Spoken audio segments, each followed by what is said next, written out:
Okay, so now we continue with season 3's Parasites Lost.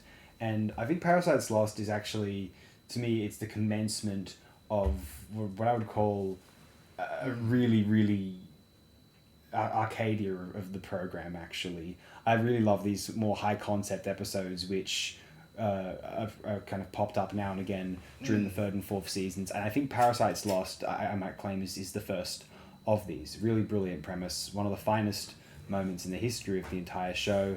People talk about the either two great episodes of the show, or in particular two great Fry episodes of the show being like the Fryers and Jurassic Park. I don't really go for that. I'm more Parasites Lost and Why of Fry being these two episodes right instead. And Parasites Lost is a really beautiful premise, possibly inspired by, I mean, one can imagine the Flowers for Algernon. I don't remember the author's name.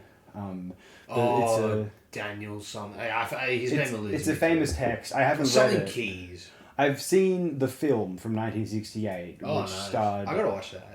It's directed by Ralph Nelson, and it starred... I can't remember the actor's name. He's a big actor. Yeah, I never thought about it, but this is a bit of a Flowers of Algernon. Yeah, I can't imagine what... I mean, I was aware of this way before ever Flowers of Algernon. Yeah. I heard about probably when I was in year 12.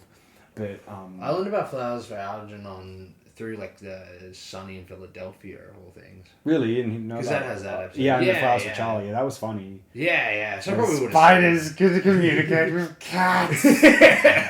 That's a fantastic bit. It was a great episode. That was a lot of fun, yeah. And but with Parasites Lost, it's essentially it's Flowers for Algernon / the film. The film's called Charlie, and and what's different about now, my memory of, I don't know what happens in the text necessarily, but in the film, I think the reason for Charlie going back to his initial mental state, I don't remember if it's because of the drug or the whatever the device is kind of deteriorating over time, I don't remember, or whether it's just something he chooses to do.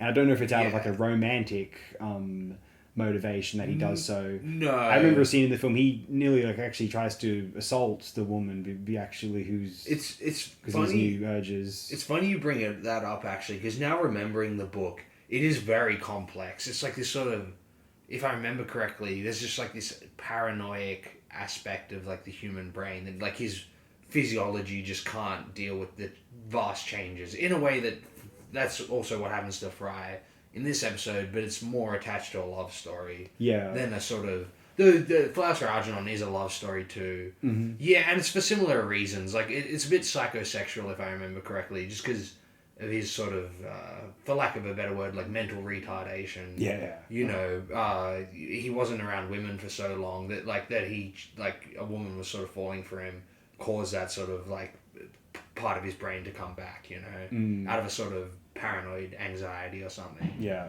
Which I guess is similar to Fry in this case, but, you know, it's not quite as drastic. Like, that's a heavy drama, whereas this is a lot lighter. But the love story angle is very effective in this one. I've always felt that. And this is like the first episode of Futurama I saw as like a, I don't know, like 10-year-old or 11-year-old. And even something about that sort of like love story angle weirdly resonated in like a sort of pre-adolescent myself, you know. And then sort of is fairly reflective of what eventually these sort of things end up becoming. I thought it was quite interesting watching it again, actually.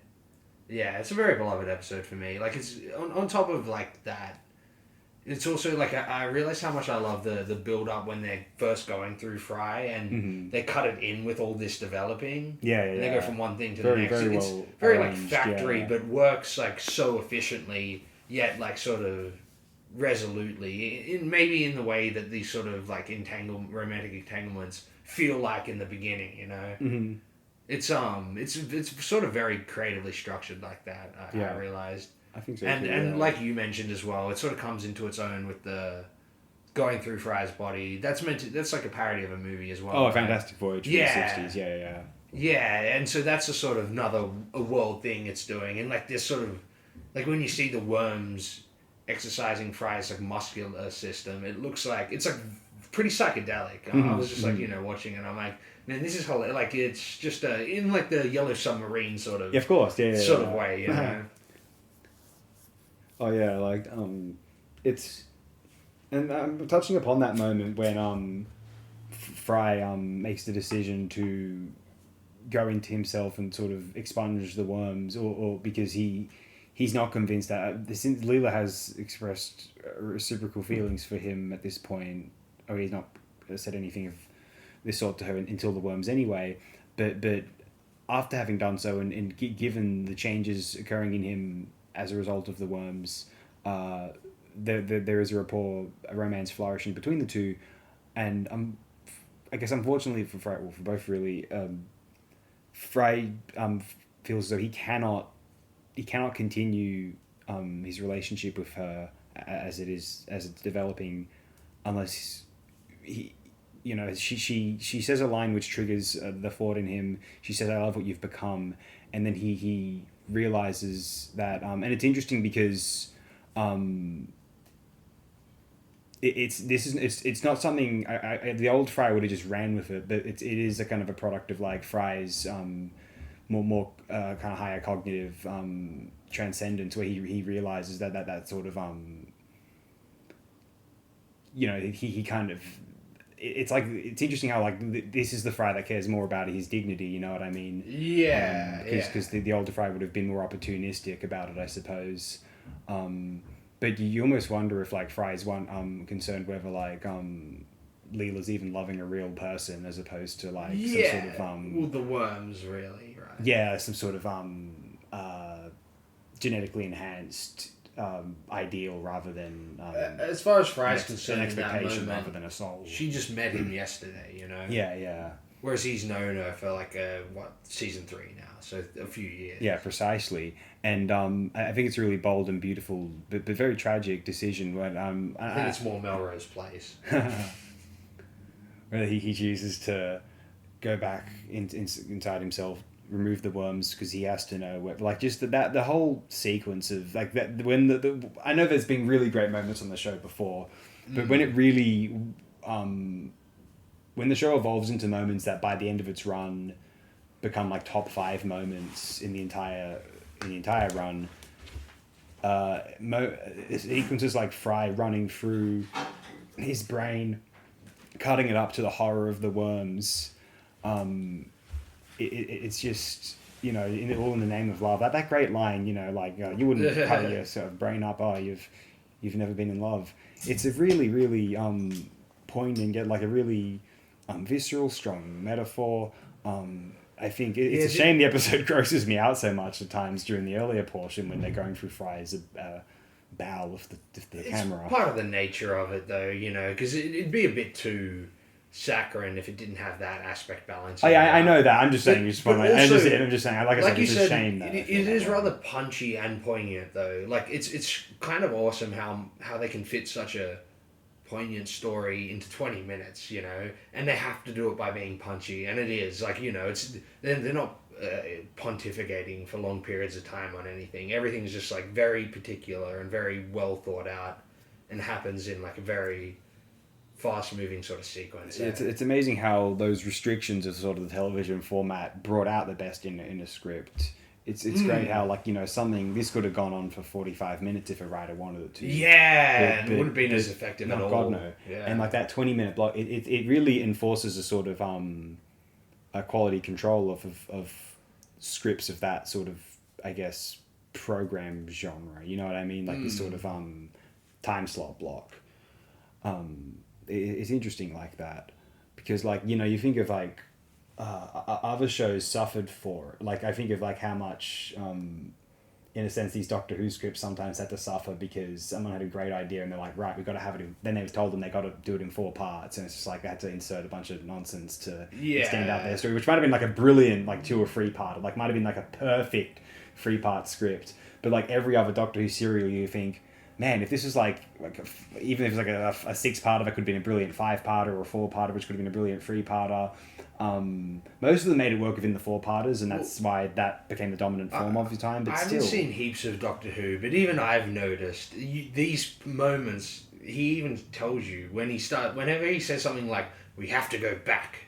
It's like that's when one of these like filler moments are kicking in. For some reason, there's like they have to go somewhere for some arbitrary reason that like naturally you're like the plot's going to progress whether you don't go there or not. They have to sort of backtrack a lot in that show. Typically. Whereas, I don't know. This one is, it's not in 4 parts. I can imagine this, like, being done in, or like, Futurama episodes in 4 parts. You'd just be like, it's nice that you can take these sci-fi concepts and then just sort of limit them even, because even with the new season of Futurama, the episodes are about 30 minutes? No. I thought they were a few minutes longer. Maybe they are, actually. I think they are, like about 28 to 30 minutes. And I swear you notice those few extra minutes. I don't, to be honest. But, okay. I mean, I rather like the little batch they've given us in the newer season. Oh, I didn't for the mind most it. part, at least. Yeah, I thought the last episode was really strong. I thought it was a better final episode than not that I disliked the initial season 7.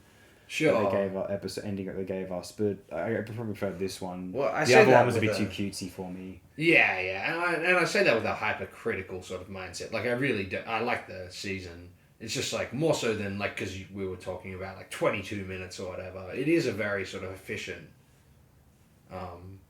sort of. Well, in the case of The Simpsons, even too much sometimes. They had to try to fill in the 22 minutes. Yeah. Funnily it's enough. fantastic like that. Really kind of bulges with ideas and sort of maybe that's audacity. A way you can distinguish Futurama as well. The writing was a bit more like sort of honed in and a bit less like balls to the wall and a bit more like sort of acute. Given that The Simpsons are satirizing the contemporary, it was just such a, like, they just wanted to put so much into the show at any given time. You know what I mean? Whereas the Futurama, it was all imaginative and just these speculative scenarios. So you kind of go, okay, so how much are we going to go? How much do we limit? Yeah. Whereas like if The Simpsons, they just want to cram so much like references and sort of content in there. Yeah. Because they can do so much, kind of having fun with, I guess, their reality as they see it. Think about like over time when I rewatch. I used to say I liked Curb Your Enthusiasm more than Seinfeld, kind of when I first got into Curb, but now I rewatch Seinfeld more now, and what I realize is there were some great episodes of Curb. I mean, there are a few problems of Curb over time, like the celebrities drive me up a fucking wall. All the celebrity sort of worship drives me up a wall after a while. Bergs. I like seeing him. Whom? Sorry. Muggsy Berg. Oh, sure. Oddball celebrities like that. In the show, and McEnroe, speaking of athletes. That was fun. McEnroe. I like that bit. It works better like that. When he's trying to get more mainstream people in, it fits with the Seinfeld tradition of Keith Hernandez, and they had Derek Jeter in a bit too. Yeah. Right? Is Derek Jeter in Seinfeld? Who's the Yankee with George in the... I forget his name. I'm not sure. Okay, I don't know baseball very well as an Australian. I'm not too familiar with the late 90s Yankees either, but he's not Jeter or one of the, or like even Alex Rodriguez. He's just some other guy, I guess. Okay. Okay, I thought maybe he was a celebrity in a bit. Okay, excuse me. No, I don't think so. But the Seinfeld, like the 20, like you realize that though there were some great episodes of Curb, it's like, and I used to like the idea that there was like a whole 30 minutes of a show to watch. Most of those Curb episodes have scenes that drag, you know what I mean? Like, given that it's all improvised, it sounded kind of inevitable. Yeah. Or mostly improvised. Yeah, that happens in Sunny as well. Less so than Curb, though. But yeah, but at least Sunny, it's all 20 minutes, so those episodes just boom, boom, boom, boom, boom. Yeah, that's true. Curb's like what? That's what I'm saying, like 30 minutes. If Curb was 20 minutes, it would be more like Seinfeld, so it would seem like kind of hacky that it would seem less or more contrived. Sorry, even though it's meant to be sort of more real world than Seinfeld. Like so, I get why, but like that punchy quality, like the scripts. I mean, it's called Curb, a scripted show, as I said, is dubious. Sure. Even though Philly has improvisational qualities, it's a clearly bit still more scripted. A script was written from start to finish. With Curb, I don't know if that's always the case. Yeah. As opposed to an outline, I don't know. Yeah, I think Curb's more of an outline, whereas Philly does have a script. But then when it scenes with like all of them, they probably just like riff on set off the script.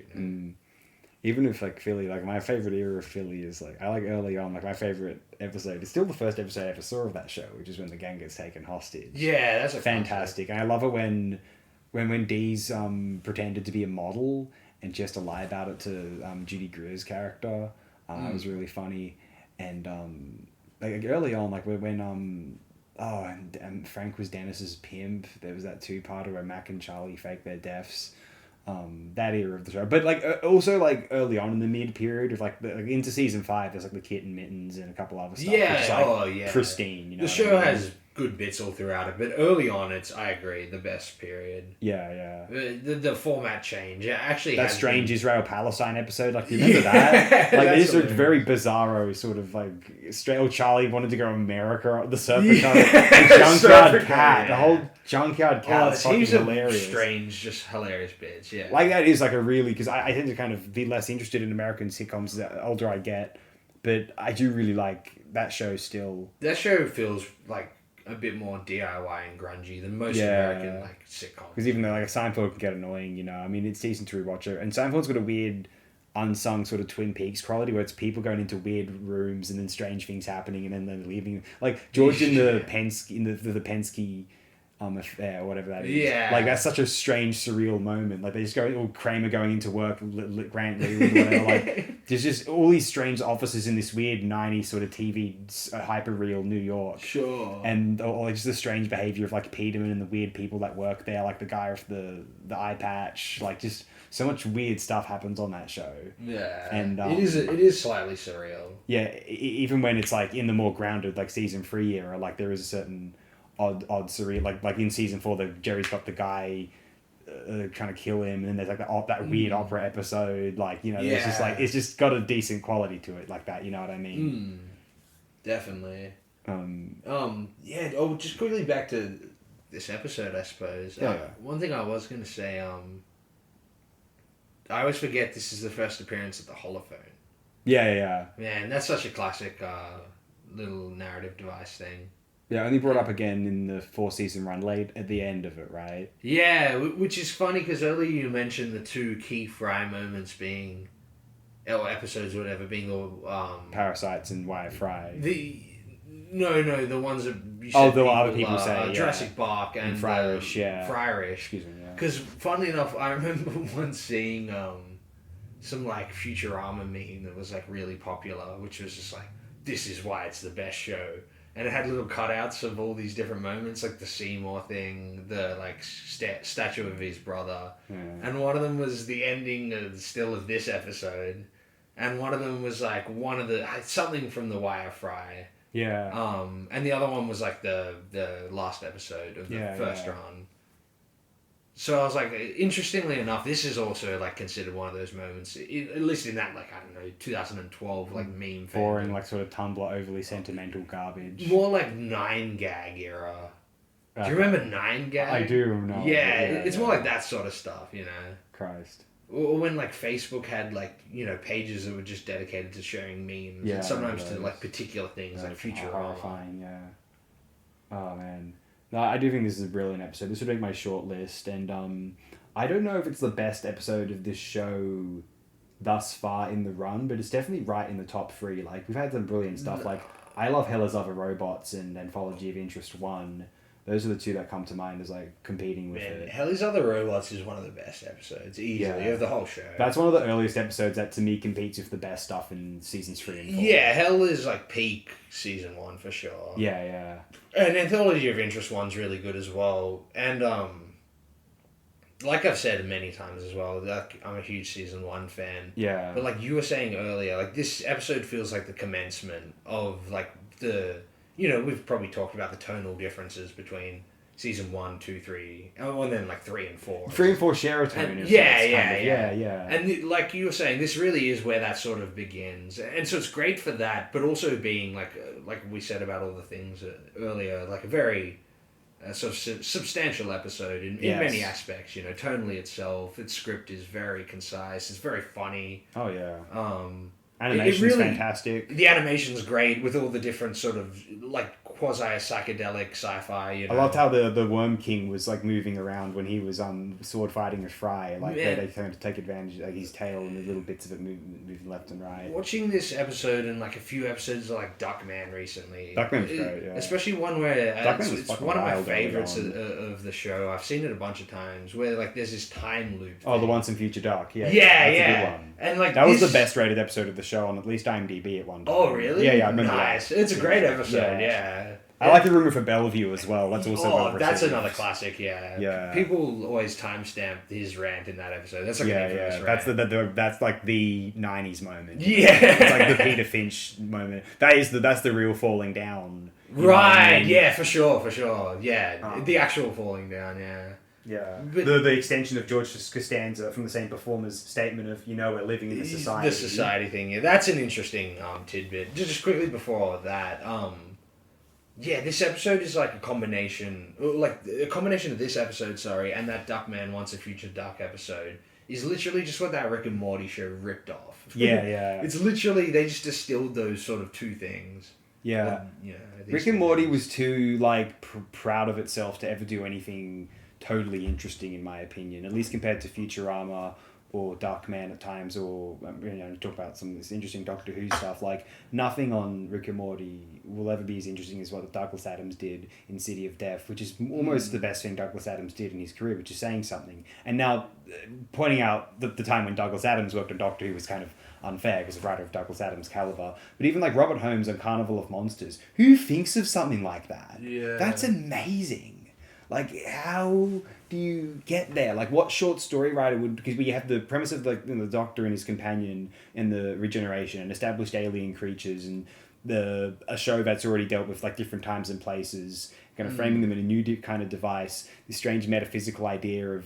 And then these monsters that are going to come out and they're breaking through the complex, the device. It's just absolutely, I just don't know, where you think of that. And it's almost, partly because... they have to conceive of it in live action, where they do initially imagine, they compose those ideas. Yeah, that sort of extravagant idea wouldn't come through in a if you had carte blanche short story, in an animation or in a short story, it would only exist in television production. That I didn't think about that actually, but it's probably inspired by the sort of weird fiction and science fiction, astounding fiction magazines, Yeah. But it's very much a baby of television production. Mm.